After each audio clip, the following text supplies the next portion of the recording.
Settle down for the fireside chat with Gangsta, Dorian, and Dark Singer, Austin, the server admins of Reign of Thule PvP server, Classic Plus. Brace yourselves, it's quite the ride. Hello, my name's John Richardson. I'm the host of Richardson's Rubicon podcast, Escape to EverQuest. And today I'm joined by Dorian and Austin, who run the fantastic Reign of Thule PvP EverQuest server. Hello, guys. Hey, John. How's it going? And for the record, that's Austin. Hey, John. What's up? All right, and that's Dorian. Let's have a look at this server then. What's it all about? Okay, so basically Reign of Thule is a PvP server, which is kind of unique in EverQuest. I know on live we had several PvP servers, but it's not as popular as blue servers. And especially in EQ emulator, there's only been a few, right? So we're kind of doing something unique in that regard. We're basically only competing with red, but we take a lot of the PvE content super serious too. We've done a lot of changes to keep everything as classic as possible with some QOL features.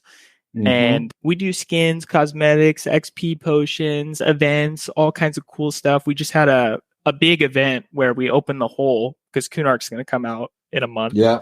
Where we had just a huge PvP brawl with, I think there was about 50 to 60 people all fighting around the pond. It was super cool. Everybody fighting, killing each other, looting. And then we had 3 winners. They got some rewards. Super cool. We just started the server about a month ago. There's a lot of new players who, like, we have a bunch of vets and then we have a bunch of new players coming in. And we're really trying to bridge the gap between people getting into PvP. So bringing blue players in, having a home for the veterans as well.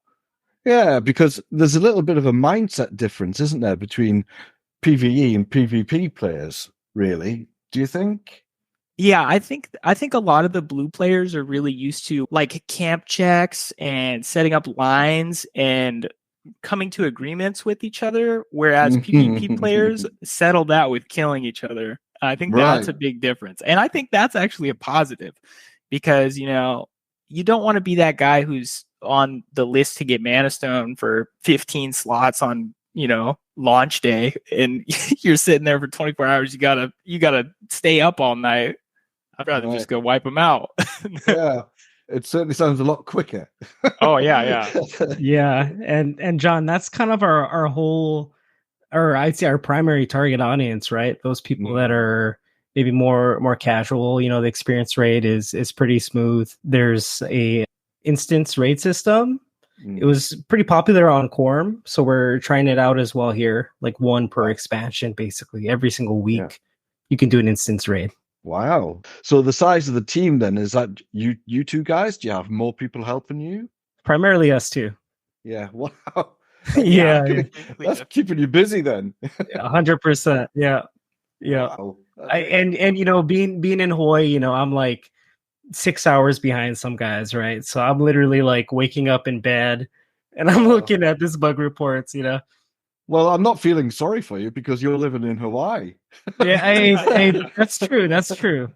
Okay, guys. So how did you guys get started with EverQuest? So my first experience playing EverQuest was with my dad, actually. I'm a young guy. So I was playing on phone books, basically, in our computer room. I was only like probably 5 or 6. I probably had no idea what I was doing, but whatever my dad had me doing, sending my mage pet, whatever it was, that's what I was doing. And then as I started to develop a brain a little bit, I started playing P99 with my dad. When that first launched, we went straight to the PvP server and we're killing gnomes and dwarves on the mail quest road and stealing their gold coins. So that's really how I started to get in it. Oh my God. I can't imagine you sitting there on telephone books reaching up to your keyboard. Oh yeah, I look back in the garage and find like old copies of EverQuest and Vanguard, and there's always 2 copies because there's me and my dad playing. Oh my God, yeah. God. What about you, Dark Singer? Yeah, hey, I also started when I was about 6, which is crazy because I just turned 30 last year, and just crazy, right? So 6 years old. My earliest memories of EQ, I swear I was in Black Burrow for like forever. So yeah, I must not have got past like level 10. And then, it wasn't probably until maybe Velius or Planes of Power that I really, really, got into it and started raiding. And yeah, PvP the entire time. So yeah, if you, I guess maybe I killed people when I was 6 years old, but I probably just died a lot. Yeah, but you're probably responsible for grown men weeping at their keyboards. Yeah.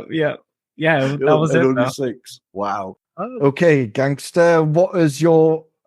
Give us a kill example. Okay, so I'll give you a pair. So when I was about 14, 15, I believe, and this happened on P99 Red, me and my friend, who's a shaman, we were coming into Sebelis. It was really late at night. We didn't expect anybody to be in there. We take a seat at the entrance, start getting set up, and a couple rogues come in. I guess they were making their rounds, but they start killing my friend, my shaman friend. He's torpored. He's staying up, and he gets a mallow off on both of them, and he blinds both of them. Chickens with their head cut off, running in circles. It was just perfectly timed that I was able to get a duelist backstab off on one as the blind's coming off. The other one's running away. I just squeezed in that backstab on the duelist timer and killed both of them. Excellent. It was perfect. Well done. Yeah, it was perfect. Go on, Dark Singer. Have you got anything? Oh gosh. Yeah, my best solo PvP moment. There was a particular individual, and there was a lot of trash talk going back and forth, and we agreed on a 1v1 duel for character deletion. So when you're that is quite extreme. Yeah, it was extreme. Yeah, I was confident, So when you're doing Bard v Bard, it's super important to basically keep up your elemental rhythms, all your resist songs, and to basically chain dispel the other bards so they don't have the resist. So we're going through the duel, and man, it was bad. It was like 100% O. Ended up killing him. And yeah, that was the end of the story. The guy didn't delete his character, and we're still friends to this day. But yeah, Are you ready for the ultimate adrenaline rush? Ever felt like you've been playing it wrong? Welcome to Reign of Thule, where the thrill of PvP is more exciting than ever before. Experience the real thing. Play the real EverQuest. Play Reign of Thule. Be real. Be you. Be the real you. Join now and embrace the power of the God of Fear. Play Reign of Thule. ROTPVP.com. Don't forget, if you want to advertise your guild, get in touch with the podcast. Be on the show. Tell us about your cell. Hi there. Why don't you send in your confessions to the Richardson's Rubicon podcast? I can't wait to hear what you've been up to, my cuddly little neckbeard. Visit richardsonsrubicon.com/confessional. I've been looking at the server numbers, and I can see that your server seems to be beating P99 Red quite often and by quite a significant amount. Yeah, so we had our peak on, I believe it was not this Sunday today, but last Sunday, our peak was 183, which is really good for a PvP server. I think Red averages at like 60 now, and then it can peak up to like 100 on raid nights on P99 Red. But that's spread between, it's Velius. Velius is open, so there's tons of zones. So I'd imagine there's not much PvP there anymore, but I could be wrong. I haven't played Red in years. But a lot of our crowd does come from Red and plays both servers. So we want you get a crossover. You get a crossover then, basically. Yeah. Excellent. So in terms of rule sets and everything with the servers, do you want to go through them? I mean, third-party programs prohibited, etc. Yeah, that's correct, John. So we have a no third-party programs allowed. That's the main rule. For player versus player, the other rules are we honestly pretty much just leave it up to the players to settle things. But for the most part, the environment itself, it's the healthiest that I've ever seen. People are pretty chill to each other. It's healthy competition. Good. So, I mean, there's also another thing that would help as well. It's a plus or minus 4 level PvP range as well. So you don't get, sitting there at one point wiped out by a level 40 or something and you're on level 4. You got it. And on past servers too, it started at level 1. So, we're trying to, like more like how Live did it. So it starts at level 6. So what is it you're going to try and do to attract new players to the PvP scene? Yeah, I think we haven't seen a PvP server yet do expeditions from day one. Expeditions, what are they? Yeah, like instance raid content. Right, okay. DZ. Yeah. So that's one of the big ones. That's one of the biggest ones. But like long term, we would eventually like to open both a blue and a red server, and basically have them like share one hub. So that's our long term goal. What do you mean by sharing one hub? What does that look like? So it would basically be 2 servers, but really on one. The idea would be that people can be in different versions of the same zone, so they're never interacting with each other, but they can still come to the bazaar or whatever hub we decide, and they can still trade with each other. Oh, I see. That's really interesting. Yeah, so we haven't seen anyone do that yet. That's our dream for sometime next year. But that sounds amazing. We're stoked. We're stoked. That's the stretch goal. So mechanically it would work like, so you'd be in your own phase basically up until so you'd get to level 5 and then you'd be prompted to pick a rule set. So if you wanted to be a blue player, you'd be like, oh, I want to be a blue player. Boom, you can do that. Now you're level 6. You are moved to your own phase with all the blue players, or I want to be a red player, and boom, you're moved with the red players. And then just like Austin was saying, come together and trade together. And that's where the interaction comes. So you can have red players and blue players talk to each other, trade together, and maybe they could get prompted to come over to red and really have that social aspect together where they're still connected, bridge that gap a little bit. That sounds it sounds explosive. Really, it sounds like such a sea change. Really, yes, yep. That's what we're really trying to do. Bridge that gap of these two communities that are really a lot more alike than they even realize. Yeah, and I'm just looking at the rule set again, just to bring back us onto that track, because I would imagine the people who have got a PvE mindset are they think the PvP players are a little bit, I don't know, chaotic. Yeah. But then there's this nice rule set that's here, which I'll go through some of the bits and read them out, I think, and then you guys can talk about them, which just gives you that sense of, well, there is actually something going on here that retains a little bit of order. Yep. So you've got the plus or minus 4 levels PvP range. The free-for-all PvP starts at level 6, so you've got a little bit of time to, I don't know, get your starting dagger sharpened up. Yeah, get some spells together. Get some spells together. Yeah, there's coin loot in PvP, so you are actually going to be looting people's coin. Right. That means Right when you kill someone, it splits their coin between your group. All right. Okay. Does it do it better than it does on P99 Green at the moment? Because that's rubbish. On auto split, it doesn't really work well. So the person who loots gets the plat, right? And the remaining copper, silver, gold. Oh no! Gets split amongst the rest of the group. That's not how it works. It's a perfect split here. Right. Okay. Split. Good. Excellent. That sounds even better. So global yellow text, that's for PvP announcements. And what would they be about? Just events and stuff? So that is whenever another player kills another player. So I'll read one to you right now. I'm looking at one.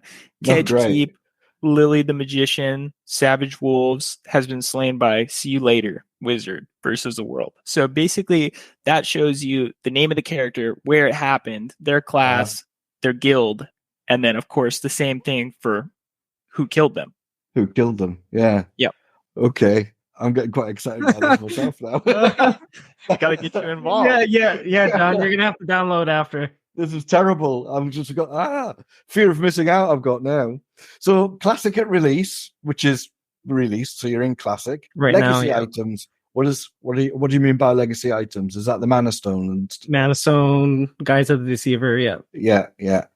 Okay. No target rings. I've never fully understood what the difference between no target rings and having target rings actually means. So on P99, there is nothing under your feet. but on TLP and like live servers, there's a swirling ring under people's feet. Oh, I know what it looks like, but I don't understand the benefit of not having them or having them, really. It's like, are you targeted or not, really, in my mind? Yeah, so actually there's a lot that goes into it for PvP, especially if you're a melee player, because there's a lot to being in the hitbox for when you swing. So if you have that huge pulsating ring, you just know to be in the ring. But if you can just see that player, their character, you know, you don't know where that exactly is. You got to line it up yourself. So this is going to be an element of skill requirement you're adding here. Exactly. Or if somebody's like floating through the air in the trees of, I don't know, Awakening Land or something, you know, you don't know exactly where they are if there's no pulsating massive ring under their feet. Right, gotcha. Excellent. So that's a benefit. That's a benefit. How many expansions are you going to do a month or over a period of time? Yeah, so every 3 months we're going to be releasing the next expansion, all the way to Planes of Power. Are you doing Planes of Power? Yes. Right. What does bind camping mean for the uninitiated? Yeah, so when someone dies, where they spawn, it's basically against our rules for someone to basically sit on that bind spot and chain kill them. So we have some safeguards in place like that to just, you know, encourage a healthier environment. Oh, that's another thing to touch on. So we restrict all binding to cities so that people can't just bind outside of a raid environment and just run at you over and over. So it's a way to prevent like bind rushing. Right. So even casters are restricted to cities. It sounds like you guys have really thought this through, you know. And I'm trying to pick at something here, but I can't. So do you know of anything that you want to work on? I'm trying to get you to reveal a weakness here now.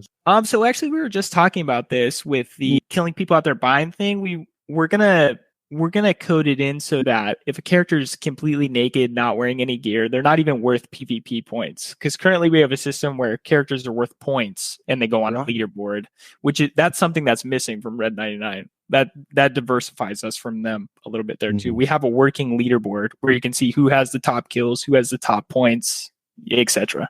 That sounds great. And where would people view that? On the website?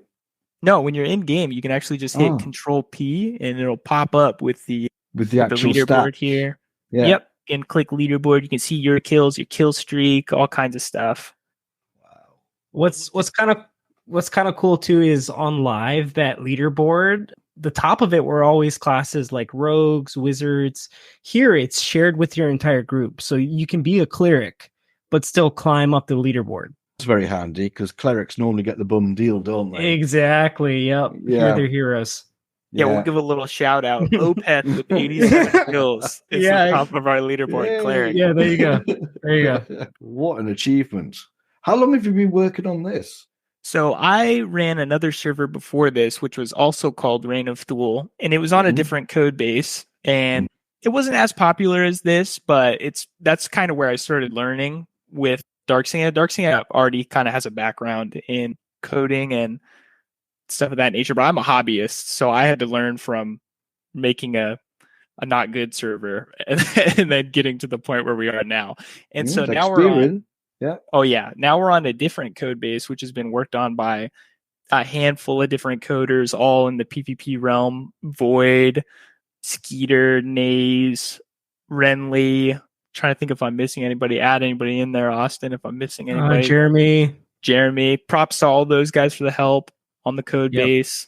All these people have contributed. Yeah, so really, even though we just started on this particular project last year, the server, like the code, it's really been in the community and keeps expanding. And it's really been, the first Rise of Zach was probably, it must have been over 5-6 years ago, I assume. So it's been a long time. Well, it's a long time coming. So there's plenty of other eyes been looking at it to make sure it's all stable and everything. And then you guys have just taken it a little bit further forward to your own version. Exactly. Done our own twist, and we were super inspired by, like I've played TLPs. I don't play every TLP, but just the quality of life of them. We're like, man, we want to bring this to the Red community, something that people can log in if they only have an hour or two and still get progress. Right. What would you say to a brand new to PvP player who would be preparing to log in for the first time? What would be your sage advice? Strap in and find a friend. That's it. What about you, Dog Singer? What would you say? Yeah, shoot, man. There's so much. There's so much. Really, I think for a brand new PvP player, maybe start on a caster rather than a melee. Okay. Just because it's a little bit easier, you have the grace of the tab targeting system. You can actually cast the spell versus a melee like a warrior rogue. It's a bit more higher skill cap to learn, like jousting, landing all your attacks, especially because there is no target ring. Right. So we covered a little bit about the advice there on probably having a caster first, which is brilliant considering I'm a caster. How do Necros get on, by the way, on the server? Oh, They're really pretty well. Are Really they? well. Necros are Right. I'm doing it. All right, Right, I'm doing it. So how do you get started then? What do you need to do? So to get started on our server, well, first thing you need is a EQ emulator account. So if you're already from P99, you can log in with that account over on our server. So all you'd have to do is go to rotpvp.com and click download and go through the steps listed there. It's very easy. You download our files in a zip, get it set up on your drive.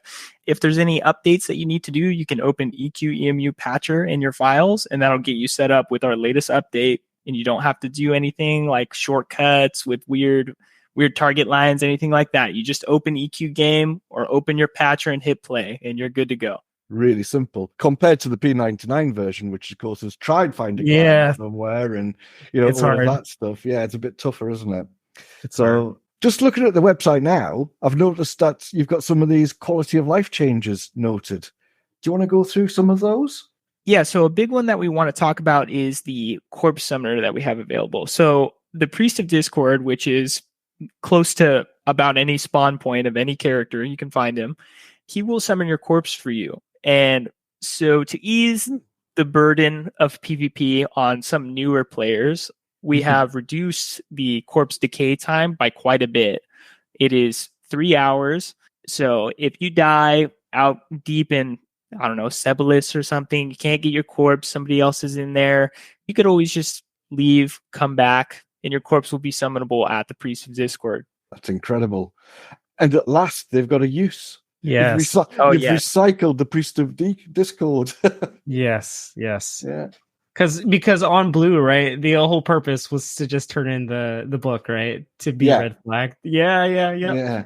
So I mean, it kind of does fit in with with the server. It does. It absolutely does. Yeah. It works perfectly. That's amazing. Yeah. What's these group XP bonuses? Oh yeah, so that would be my thing.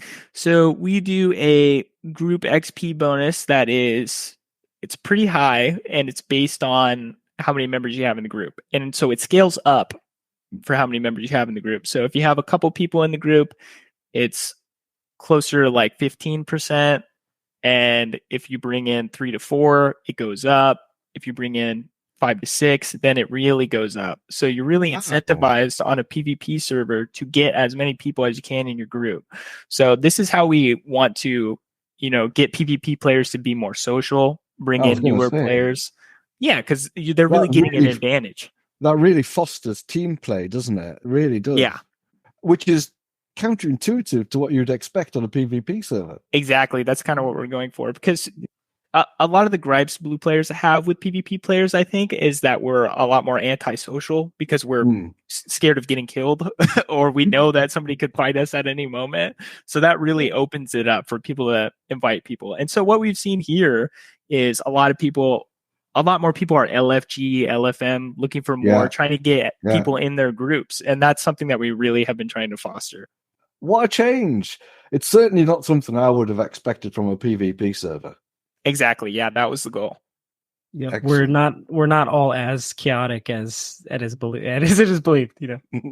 But there's some really, really nice people on this server, and in this community. It's great.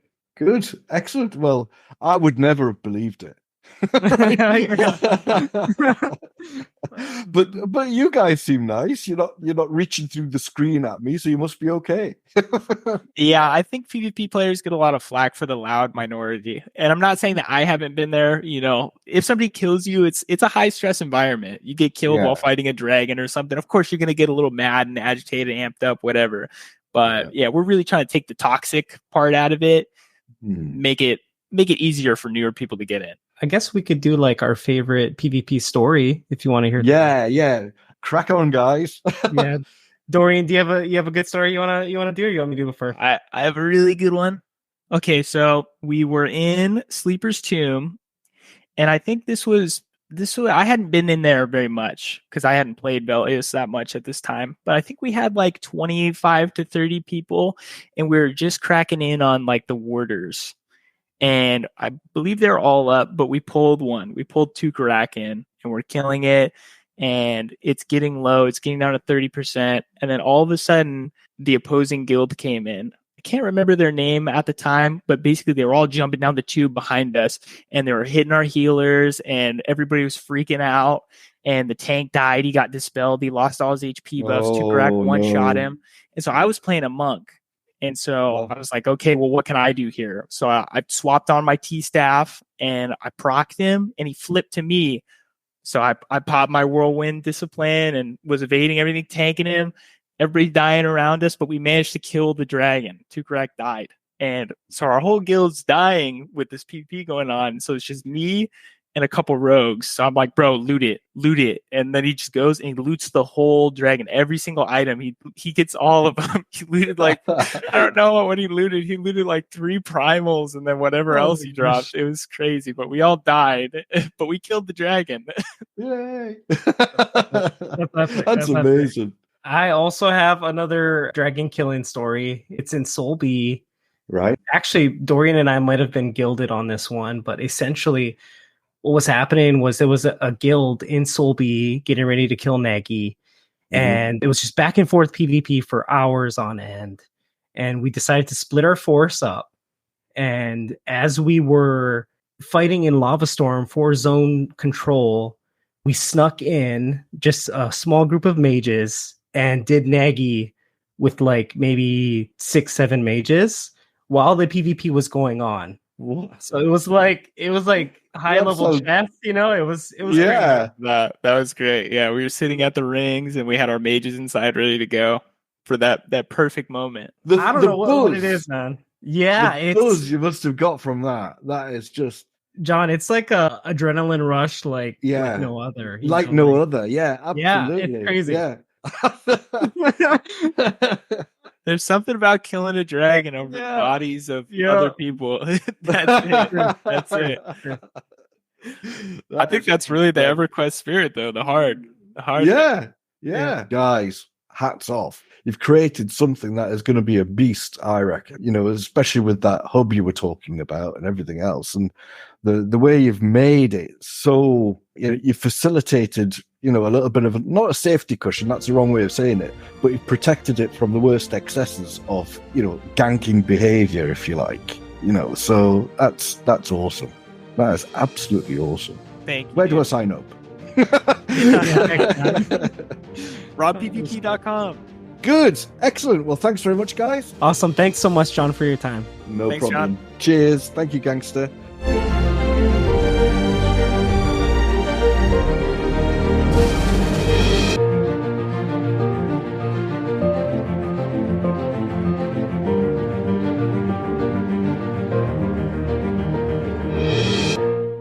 Take part in the podcast. Leave a voicemail, make a confession, or book in as a guest. Just visit richardsonsrubicon.com.